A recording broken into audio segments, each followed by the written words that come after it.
ولدت في أمريكا وتربيت في كاليفورنيا وأسلمت في 1977. ثم 77 اي 77. كان عمرك كم في الوقت؟ 18. 18. يعني مثلا لما أنا اكتشفت الإسلام في كاليفورنيا أنا تركت الجامعة مباشرة لأني أنا أحسست أنه ماذا عندهم الآن. أنا تركت الجامعة وأسرتي في آنذاك ظنوا أني كأنني ماذا فعل، وهاجرت إلى العالم العربي وبدأت أتعلم العربية وكان لي شغف كبير في هذا الشيء.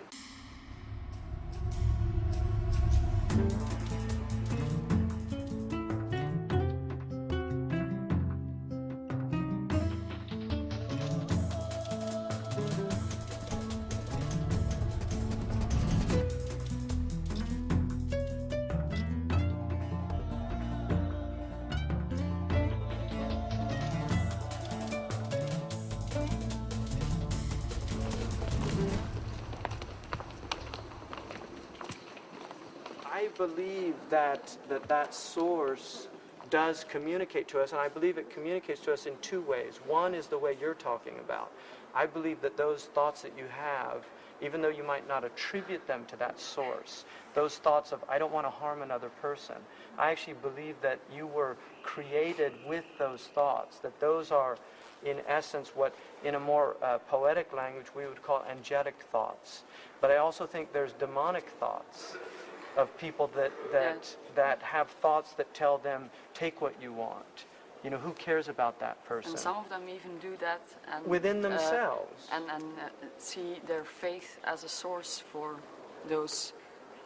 No, exactly, because we're, yes, and some people play with it. And this is the mind can play big tricks on very us. Cruel things happen In the name of religion. Yes, yeah. and very cruel things in the name of humanity. Secularism, if you look at the 20th century, it was not a religious century. It was actually the absence of religion. It was the first century in which Western man really threw off religion, and yet it's the bloodiest century in human history. We killed 180 million people were killed. I'm saying we human beings. 180 million, most of them civilians. Saturation bombing. Collateral damage. Collateral damage. Yeah. They didn't have nice euphemisms like that then, but maybe so the difference is that you believe it could have been prevented by religion, and we do not believe that. So what about the religious wars in the Middle Ages? Yes, and I think that those are the absence of religion. I think when war, I only believe in a right to defend. I believe that I have a right, if you attack me, I feel that I have not only a right but an instinct that was put in me to defend myself against you. But then the challenge is, once I've overcome you, what do I do then? Do I take revenge? My religion says vengeance belongs only to God. It's not my business to take revenge. If God wants to take revenge, that's his business. My business is actually not to take revenge. And that's where my religion comes in. So I believe a lot of what you don't like about religion, I don't like about religion. Many of the things that you're telling me, I agree with you. They are not religion. They are misinterpretations. I think they're misunderstandings, but the same thing can be said about any system of belief. It doesn't have to be religion that causes these things. National Socialism, if you look at what Hitler wanted to do, he wanted everybody to have food on the table. He wanted all the Germans to have cars. He had the Volkswagen made. Volkswagen, the car for the people. He was a vegetarian. He liked children. Do you know, he had a sense of humor. Yeah, German children, you see. So he wasn't being compelled by a religious, he was being compelled by a nationalistic ideology. I don't think it's wrong to want good for your people, but at the expense of other people, I think there's a problem there. But it wasn't religion that did that to him. It was actually, I would say, in essence, the absence of religion.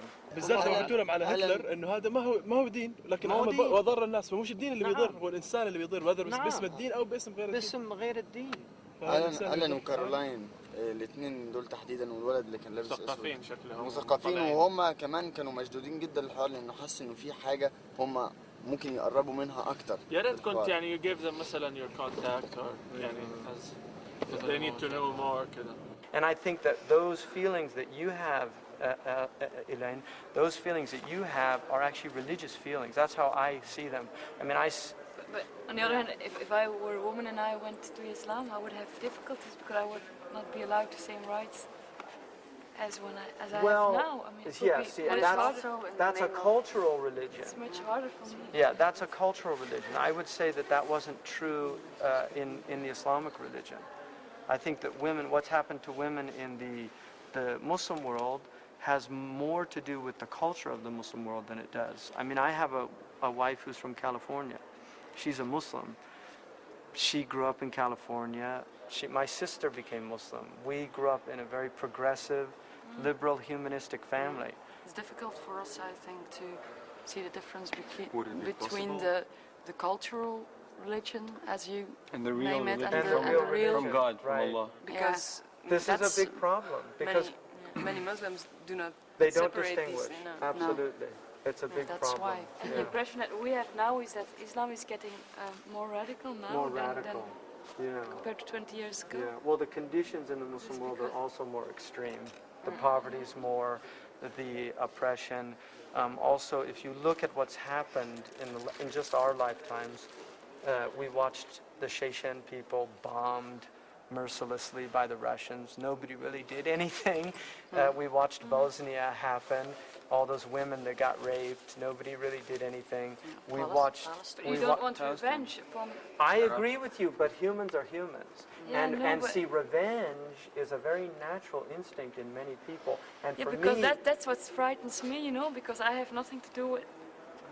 I don't want the Chechens to be bombed, but I can't help it. and so if and I don't somebody want to comes be- and blows you up, Yeah, I would want to thinking be the that object you're of the revenge. enemy, you don't want to be the object No, of revenge, no. and you shouldn't be. And I don't believe you should be. And what we're trying to do, I mean, and part of even what we're trying to do in this program, is to help Arab youth understand that you're not the No. enemy. I mean, I live in Brussels, I live between... You're not the enemy, you know. But unfortunately, humans, you know, we have very primitive. We have 3 brains in here. We have what they call the reptilian brain in neurology, right? I mean, I have a medical background. We have a reptilian brain. They call it the R stem, and then we have a midbrain, which is shared by like dogs and cats, and then we have a neocortex. Unfortunately, that reptilian brain overrides the what they call the neocortex, the latest part of the brain, which is what humans have that other animals don't have. Once you move into that animalistic behavior, it overrides. I mean, look. So when morality is situated in the third brain, or Right. yeah, Morality is in the neocortex. We as... Yeah, it's in the third brain. And the revenge is in that first brain. It's a reptilian instinct. Yeah, but an I animal, always- if you hurt an animal, it lashes. Go ahead, sorry. No, sorry. I always try to have my rational brain overpower my instincts, my instinctive feeling. Because, I mean, I live in Brussels. I mean, I've been robbed as well. And first reaction is, I want this person to be executed, you know? First reaction.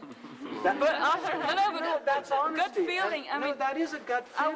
I was- Somebody runs you off the road, you want to smash their I was car. shocked by my own thoughts. I did not say executed, but I said punished, you know? Yeah. 10 minutes, and then after 10 minutes you start thinking calmly, and I always try to believe that rational Yeah. thoughts should, in the end, overcome, you know? Overcome. What's the story about Qala Qabilt when he stole his stuff from the river?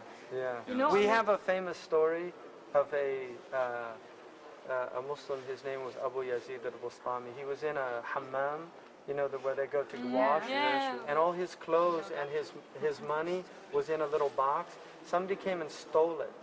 And he saw the man steal his things, and he put on his clothes, and he put on the towels, and he ran after him. And the thief saw him, he got afraid, he was running faster. He finally caught him, and he said, "Don't be afraid. I just wanted to say, you can have my things. I don't want you to steal."